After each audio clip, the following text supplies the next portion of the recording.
Easter தின நல்வாழ்த்துக்கள். Easter இல்லைங்களா? இன்னைக்கு நம்ம செலிப்ரேட் பண்றது ஈஸ்டர். ஈஸ்டர் அப்படிங்கிறது பாத்தீங்கன்னா ரெசரக்ஷன். ரெசரக்ஷன்ங்கிறது என்னன்னு பாத்தீங்கன்னா உயிர்த்து எழுதல். எவ்வளவு ஒரு பெரிய அழகான வார்த்தை, உயிர்த்து எழுதல். உயிர்ப்புங்கிறது ரொம்ப முக்கியம் இல்லையா? இந்த உயிர்ப்பு இல்லைன்னா நம்ம இங்க வந்துட்டு இல்ல, நம்ம வந்துட்டு ஒரு ஒரு பொருளாகவோ இல்ல ஒரு ஒரு ஜடமாகவோ கருதப்படக்கூடிய ஒரு நிலை இருக்கும். உயிர்ப்பு இருக்கணும். உயிர்ப்பு இருந்தா மட்டும்தான் அங்க வந்து ஓட்டம் இருக்கும், எல்லாமே இருக்கும். அப்போ இந்த ரெசரக்ஷனுங்கிறது உயிர்த்தி எழுதல் ரொம்ப ஆழமான அழகான ஒரு வார்த்தை. எதுக்காக இந்த ரெசரக்ஷன் இன்னைக்கு தேவைப்பட்டுச்சு? நிறைய பேர் வந்தாங்க இல்லைங்களா? நிறைய ரிலிஜியஸ் லீடர்ஸ் இருந்தாங்க. குரு கோவிந்த் இருந்தாரு, மகாவீர் இருந்தாரு, ஈவன் புத்தா இருந்தாரு. எல்லாருமே மத தலைவர்கள் நிறைய, அவங்களும் வந்து நிறைய விஷயங்களை சொல்லிட்டு தான் போனாங்க. ஆனா அவங்க யாராச்சும் உயிர் எழுந்தாங்களா? நம்ம கேள்விப்பட்டிருக்கோமா? கிடையாது. அப்போ அந்த உயிர்த்தெழுதல் எதுக்கு அவ்வளவு முக்கியம் நம்மளுக்கு அப்படின்னு பாத்துட்டீங்கன்னா, ஒருவேளை இயேசு கிறிஸ்து வந்து அவர் வந்தாரு, வழிகாட்டினாரு, அவருடைய திட்டப்படி எல்லாத்தையுமே முடிச்சுட்டு போனாரு.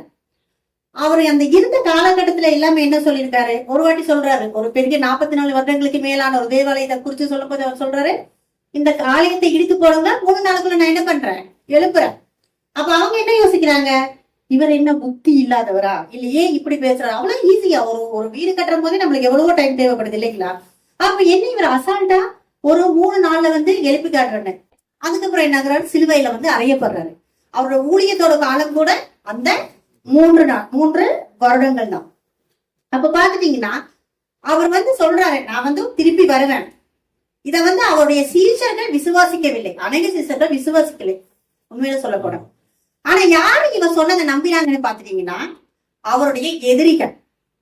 அவரை வந்து இந்த கல்லறைகள் போடும்போது கூட அவங்க என்ன சொல்றாங்கன்னா, இந்த எத்தனை வந்து இந்த எதிரி அவன் வந்து சொல்லியிருக்கான். என்ன சொல்லியிருக்கான்? 3 நாளுக்கு அப்புறம் நான் வெளில வருவேன்னு.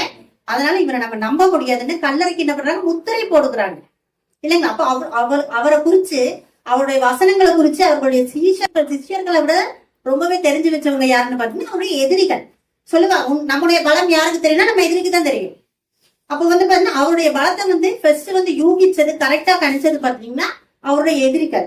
ஆனாலுமே வந்து பாத்தீங்கன்னா அவர் வந்து வெளியில வர்றாரு. ஏன்னா அவரு உயிர்த்தி எழுந்து வரலன்னு பாத்துட்டீங்கன்னா அவரும் வந்து ஒரு ரிலிஜியஸ் லீடரோட லிஸ்ட்ல தான் இருந்திருப்பாரு இல்லைங்களா?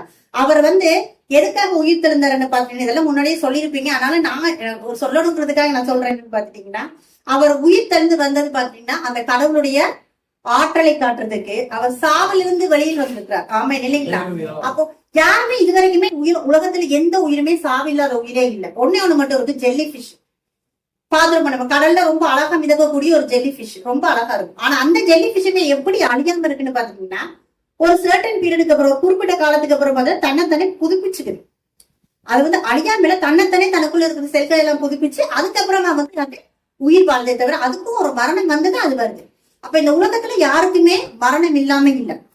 இப்ப நம்ம சொல்றோம், நம்ம மனுஷனுடைய ஒவ்வொரு வினாடியும் என்ன ஆகுது? கல்லறையை நோக்கியே ஓடிக்கொண்டு இருக்கிறது. ஆனா உண்மையில அவர் என்ன சொல்றாருன்னா, மரணம் முடிவல்ல, கல்லறை முடிவில்ல, அது உனக்கு இன்னொரு வாசல், ரீஎன்ட்ரி இல்லைங்களா? அல்லேலூயா. என்ன பாத்தீங்கன்னா அவர் என்ன சொல்றாரு?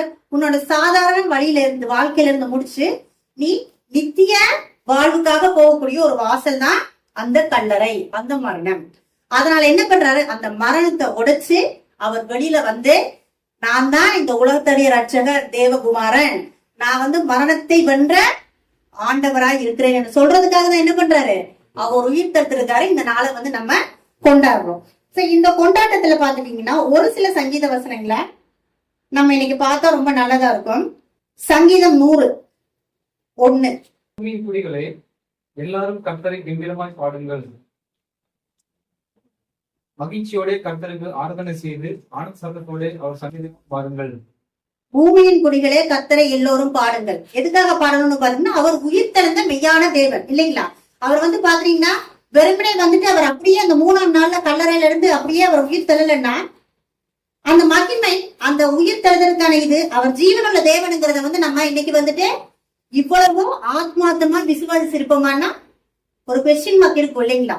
ஏன்னா நிறைய பேர் சொன்னாங்க அவர் வந்து உயிர் தெழுந்தாரா, அவருடைய விசுவாசிகளை காட்டிலும் அவருடைய பிலீவர்ஸை காட்டிலும் நிறைய பேர் என்ன சொன்னாங்க, அவர் உயிர் தெரியல, அதுக்கு எந்த ஆதாரமுமே இல்லை. அப்படி சொன்னவங்கள கடைசியில என்ன ஒத்துக்கிட்டாங்கன்னா, இல்ல, அங்க ஒரு ரிசரக்ஷன் இருந்துச்சு, அவர் உயிர் தெழுந்தார். அதனாலதான் இன்ன வரைக்கும் நம்ம என்ன பண்றோம், அந்த நாளை, அவரோட அந்த ஜீவனுள்ள கடவுளை நம்ம துதிக்கிறதுக்கு காரணம் என்னன்னா அந்த உயிர் தெழுதல். அல்லேலூயா. அடுத்து பாத்தீங்கன்னா சங்கீதம் 118:24. இது கர்த்தர் உண்டு பண்ணின நாள், இதிலே கலிகூர்ந்து மகிழ கடவுள். ஆமென். இது கர்த்தர் உண்டு பண்ணின நாள். தேவன் ஆக்சுவலா 7 நாள்ல எல்லாத்தையுமே உண்டு பண்ணாரு. ஆனா கர்த்தர் வந்து பாத்தீங்கன்னா இந்த நாள்ல என்ன உண்டு பண்ணாருன்னா மரணத்தை வென்ற நித்திய வாழ்வை உண்டு பண்ணினார். மரணத்தை காட்டிலும் உனக்கு வாழ்க்கை இருக்கு, மரணத்தை தாண்டி என்கிட்ட வாழ்ந்ததை வந்து அவர் உண்டு பண்ணின நாள். அதனால இந்த நாள்ல வந்து நம்ம ரொம்ப சந்தோஷமா கொண்டாடப்பட வேண்டிய ஒரு நாள். அடுத்து பாத்தீங்கன்னா சங்கீதம் 47:1. சகல ஜனங்களே கைப்பற்றி தேவனுக்கு முன்பாக கம்பீர சத்தமாய் ஆர்ப்பரியுங்கள். உன்னதமானவராகிய கர்த்தர் பயங்கரமானவரும் பூமியின் மீதெங்கும் மகத்துவமான ராஜாவுமா இருக்கிறார். அல்லேலூயா. அப்ப நம்ம அவர் என்ன பண்ணிட்டாரு, அவர் உயிர் தெளிஞ்சிட்டாரு, அவர் வந்தாரு, செஞ்சாரு, போனாரு, மறுபடியும் வந்தாரு இல்லைங்களா? அப்போ அவர் என்ன சொல்றாருன்னு பாத்துட்டீங்கன்னா, நான் போறேன் கொஞ்ச நாளைக்கு நான் இருக்க மாட்டேன், ஆனா நான் திரும்பி வருவேன். எப்படி வருவேன், நீ எங்கிட்ட வர்றதுக்கான வாசலை நான் உண்டு பண்றேன், நீ அந்த வாசல் மூலமா அழகா வந்திருக்கான். சோ நம்மளுக்கு அவர் என்ன பண்ணிருக்காருன்னா ஒரு கரெக்டான ஒரு பாதையை கொடுத்திருக்காரு, ரொம்ப சிறப்பான ஒரு பாதையை கொடுத்திருக்காரு. என்ன மாதிரின்னா ஒருத்தவங்க ஒரு பாதையை உருவாக்குறது ரொம்ப கஷ்டம், நம்மளா ஒரு பாதையை உருவாக்கி நம்ம நடக்கிறது ரொம்ப கஷ்டம். ஏற்கனவே ஒருத்த பாதை போட்டு வச்சு அந்த பாதையில நம்ம ரொம்ப ஈஸியா போயிட்டு வரலாம். சோ அவர் என்ன பண்ணிருக்காருன்னா நம்மளுக்கு ரொம்ப ரிஸ்க் எல்லாம் கொடுக்கல, ரொம்ப சிரமம் எல்லாம் கொடுக்கல. அவர் ஒரு பாதையை ரொம்ப அழகா ஒரு ஹைஃபையான ஒரு பாதையை கொடுத்திருக்காரு. நம்ம வேலை என்னன்னா அது மூலம் அப்படியே ஈஸியா அவர் குடிச்சிட்டு அப்படியே பின்னாடி போறதுதான். அல்லேலூயா. அடுத்த வசனம் பாத்துட்டீங்கன்னா சங்கீதம் 30:12. என் தேவனாகிய கர்த்தாவே உம்மை என்றென்றைக்கும் துதிப்பேன். என் தேவனாகிய கர்த்தாவே நான் உன்னை என்றென்றைக்கும் துதிப்பேன். அப்ப நம்மளுடைய வேலை அவரை துதிக்கிறது மட்டும்தான், அவரை ஆராதிக்கிறது மட்டும்தான். அல்லேலூயா. அடுத்து சங்கீதம் 23:1. கர்த்தரின் மேய்ப்பராக நான் தாழ்த்தேன். அவர் என்னை புல்வெளியில் வைத்து அமர்ந்து தண்ணீரண்டலில் என்னை கொண்டு போய் இருக்கிறார். அவரின் ஆத்மாவை தேற்றி தம்முடைய நாமத்து நிமித்தம் என்னை நீதியின் பாதையில் நடத்துகிறார். ஆமென். கர்த்தர் என் மேய்ப்பர். அதுவும் ரொம்ப பெரிய ஆழமான ஒரு வசனம். ஏன்னா மாதிரி எல்லாருமே என்ன பண்ணலாம், ஆடு மாட்டை அப்படியே அவுத்து விட்டு அவங்க பாட்டுக்கு மேய்க்கலாம். நிறைய பேருக்கு தெரியும், அந்த எக்ஸ்பீரியன்ஸ் இருக்கும் இல்லைங்களா? ஆடு மாட்டை வந்து மேய்க்கிறதுங்கிறது ஒரு சாதாரண விஷயம். ஆனா அந்த ஆட்டையோ மாட்டையோ எங்க மேய்க்கிறோம்னா புல்லுள்ள இடங்களில் மேய்த்து அமர்ந்த தண்ணீரண்டை நடத்த. ஏன்னா ஒரு ஆட்டுக்கு தேவையானது அதனுடைய ஆகாரம் இல்லைங்களா? அப்போ அது புல்லுள்ள இடங்கள்ல மேய்ச்சு அமர்ந்த தண்ணீரண்டை நடத்தக்கூடிய தேவன் நம்முடைய ஜீவனுள்ள தேவனா இருக்கிறார். என்னைக்குமே நம்மளுக்கு அனுதினமும் நம்மளை போஷிக்கிறார், நம்மளுடைய தேவைகள் எல்லாம் சந்திக்கிறார், நமக்கு நல்ல மேய்ப்பரா இருக்கிறார், நம்மள நல்ல ஒரு இடத்துல வழி நடத்தி இருக்கிறார். அதுக்காக அவருக்கு ஸ்தோத்திரங்கள். 95 சங்கீதம் 95. கர்த்தரை கம்பீரமாய் பாடி நம்முடைய ரட்சணிய கண்மணியில் சங்கீர்த்தனை பண்ண கடவோம் பாருங்கள். கிறிஸ்தருடனே அவர் சந்நிதிக்கு முன்பாக வந்து சங்கீதங்கள் அவரை ஆத்மத்து பாட கடவோம்.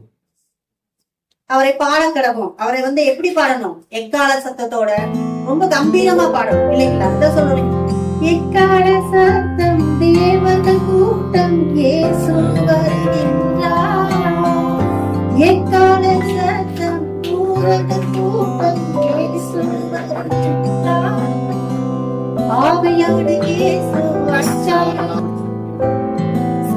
அதிசய ஆவியோடு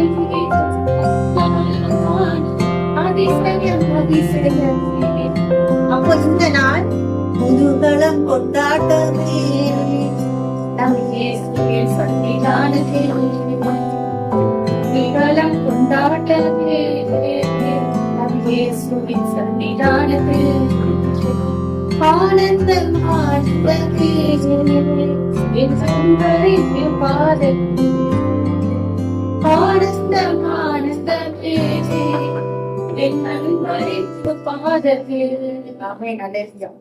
அப்ப பாத்தீங்கன்னா இந்த சாவை ஜெயித்த தேவன் இல்லைங்களா, மரணத்தை வென்ற தேவன்.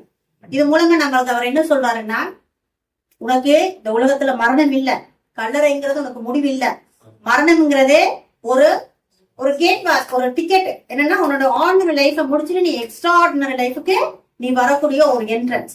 சோ நம்மளுடைய ஒவ்வொரு நொடி பொழுதும் ஆக்சுவலா கல்லறையை நோக்கி போகல, நித்திய ஜீவனை நோக்கி நம்ம பயணிச்சு கொண்டிருக்கிறோம். சோ அந்த பயணத்து முடியல நம்மளை வரவேற்கிறதுக்கு மீட்டெடுக்கிறதுக்கு யார் அங்க காத்துட்டு இருக்காருன்னா நம்முடைய ஜீவனுள்ள தேவன். சோ அவரை சென்றடைய நாள் வரைக்கும் அவரை துதிச்சு அவரை மகிமைப்படுத்தி இந்த நாள் மட்டும் இல்லாம எல்லா நாளுமே இந்த உயிர்த்தெழுந்த தேவனை நம்மை ஆராதிப்போமாக. ஆமேன். அல்லேலூயா.